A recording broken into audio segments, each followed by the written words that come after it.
Hello po, isang pinagpalang Sunday sa inyong lahat mga kaibigan, saan man po kayo naroroon. Alam po ninyo, hindi ko alam kung tama itong sasabihin ko o hindi, pero parang hindi na ako proud na sabihing isa akong Pilipino at hikayatin ang mga kaibigan ko dito sa London, sa United Kingdom, na dumalaw at mamasyal sa Pilipinas. Ito'y sa gitna po ng lumalalang problema at kontrobersiya ng korupsyon sa ating bansa.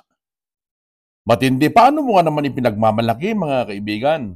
Paano mo ipagyabang ang iyong bansa kung nakukulapulan ito ng korupsyon? At siyempre ang unang-unang itinuturo dyan ay ang Pangulo ng bansa. Bukod sa korupsyon, siyempre may issue dyan ng drug addiction mga kaibigan. No?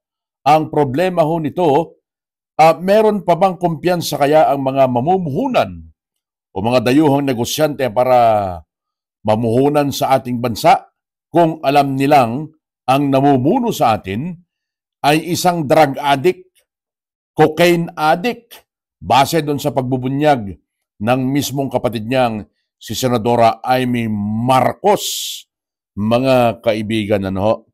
At isa nga sa mga napatunayan natin na pagsisinungaling ng kasalukuyang administrasyon ay tungkol po naman dun sa 60 billion na pesos na inilipat po ng kasalukuyang administrasyon sa ating National Treasury mula po dyan sa sinasabi ni Marcos Jr. na savings ng PhilHealth, mga kaibigan. Tinanggal yung pondo ng PhilHealth sa kabila po ng katotohanan na ang dami hong mga kababayan natin ang hindi nakakabayad sa ospital, ang dami hong walang pambayad sa doktor, na yung PhilHealth dapat na yun ang makakatulong sa kanila. Pero inilipat pa. Ang tanong bakit nga ba inilipat? Meron naman talagang nakalaang pondo para sa gobyerno para ho mag-operate yung gobyerno sa loob ng isang buong taon. Meron siyang pondo. Bakit pinakialaman ho yung pondo ng PhilHealth? Ibig sabihin ho, wala nang pondo yung gobyerno dahil napunta lahat sa nakaw. Yan ho ang katotohanan dyan mga kaibigan na naiisip ng kahit sinong ordinaryong Pilipino. Hindi mo na kailangang may degree ka ng pagka-abogasiya, meron kang masteral o doctorate degree para mapagtanto mo. Ang mga issue na to sa ating bayan, mga kaibigan. At bilang bahagi nga po nito, dudugsungan ko lang dahil matapos nga po na magdesisyon yung Korte Suprema na kailangan ho ninyong ibalik yung pera na yan sa PhilHealth, 60 billion. Mga kaibigan, naglabas ho ng kanyang statement. Itong si Senior Associate Justice Marvic Leonen, mga kaibigan, kasi naglabas din siya ng kanyang concurrent opinion o concurring opinion dun sa en bank ruling ng Supreme Court on the PhilHealth Fund Transfer. At criticize nga po niya dito itong si Marcos Jr. dun sa ginawa niyang certification without a valid constitutional basis, mga kaibigan.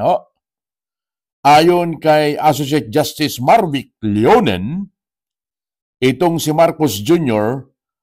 Ay nagkamit, mga kaibigan, ng grave abuse of discretion noong mag-issue siya ng certification of urgency to fast-track the passage of the 2024 national budget, 2024 pa ho ito, an act that he argued rendered the entire spending law unconstitutional. Bagamat masasabi nating medyo late na ho yung reaksyon na ito ni Justice Leonen, para sa akin, mainam pa rin para malaman ho natin ang mga maling ginagawa nitong kasalukuyang administrasyon, bagamat 2024 pa ito, mga kaibigan. Grave abuse of discretion ang ginawa ni Marcos sa paglilipat ho niya ng PhilHealth Fund, dan po naman sa ating National Treasury. Ayon kay Justice Leonen, yung naturang certification na inisyu nitong si Marcos Jr. ay binigyan niya ng kapangyarihan ang Kamara o ng Kongreso na aprobahan ho ang Bicameral Conference Committee report. Doon po naman sa panukala o Proposed General Appropriations Act, GAA of 2024, sa parehong araw na i-deliver ho ito effectively, kung saan nilaktawan ho niya ang isinasaad na batas na meron pa dapat na panahon para i-review at i-deliberate ang naturang national budget, mga kaibigan. Iginiit po nitong si Justice Leonen na nagkamit ho ng grave abuse of discretion itong si Marcos Jr. sa pag-i-issue niya ng certification sa General Appropriations Act of 2024, thereby declaring it at unconstitutional. Nako, ilan na ho yung paglabag na ginagawa ng kasalukuyang administrasyon, mga kaibigan. Marami na, di ba? Marami ng pagsisinungaling eh. Marami ng pagsisinungaling ang ginagawa ng kasalukuyang administrasyon, which para sa akin ho na isang ordinaryong mamamayan nakikipagsapalaran dito sa ibayong dagat, katulad ho ng marami, unacceptable ho yan, mga kaibigan. Hindi na ako proud na maging isang Pilipino pa dahil dyan sa presidente na yan. Na hindi ko nga ho maatim na banggitin yung kanyang buong pangalan. Na hindi ko nga maatim na sabihin na siya ay Pangulo. Kaya mas mainam pang binabanggit ko na Marcos Jr. na lang eh. Hindi ko masabing presidente. Hindi ko masabing Pangulo.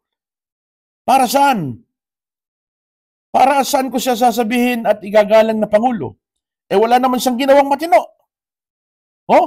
Matatapos na yung kanyang termino.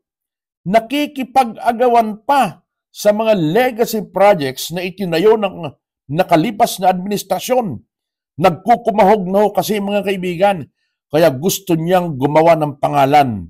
Akalain niyo bang imbes sa trabaho ng Department of Justice, imbes sa trabaho ng kanyang atakdog na si Claire Castro, yung pagsasabi na kakasuhan na yung mga contractors ng flood control projects na si Diskaya, yung pamilyang Diskaya, basta yung nagkukumahog na pumunta sa national TV, naglabas sa mga iba't ibang media organizations ng kanyang video na kakasuhan na ang mga Diskaya. Hindi naman niya trabaho yun. Gusto niya magpakitang gilas. Pumunta niyan sa opening, mga kaibigan, ng bridge. Bukana Bridge diyan sa Davao, mga kaibigan. Sinasabi niyang this is one of the legacy projects of this administration.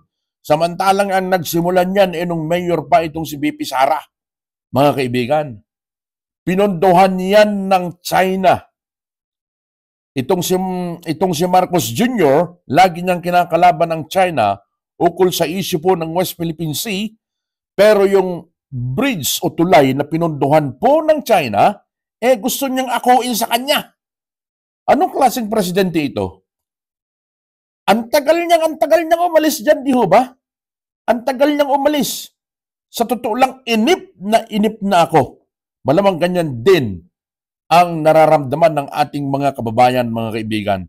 At pilit ho na ginajustify ng kanyang atakdog itong si Claire Castro, mga kaibigan, sa kanyang podcast.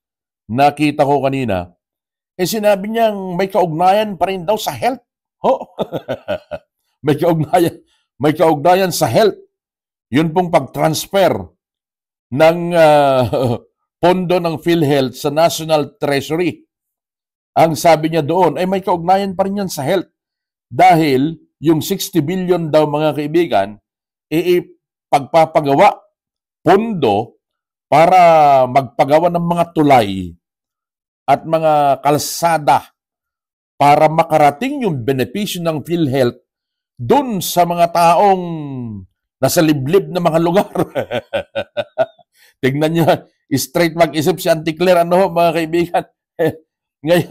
Ngayon, dinajustify na niya, dinajustify na nila na yung PhilHealth daw na yan na fund, mga kaibigan, na sinasabi ni Marcos Jr. na savings, tinransfer doon sa kaban ng bayan,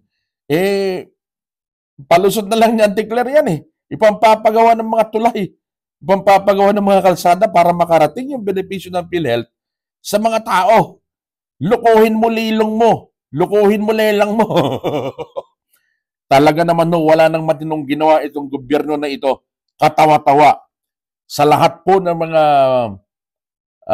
salitang lumalabas sa kanilang mga bibig, hindi ko po pinaniniwalaan. Well, sa iba, naniniwala sila. Pero sa akin, na nakita ko na ang lahat, mga kaibigan, hindi ko na po paniniwalaan yan.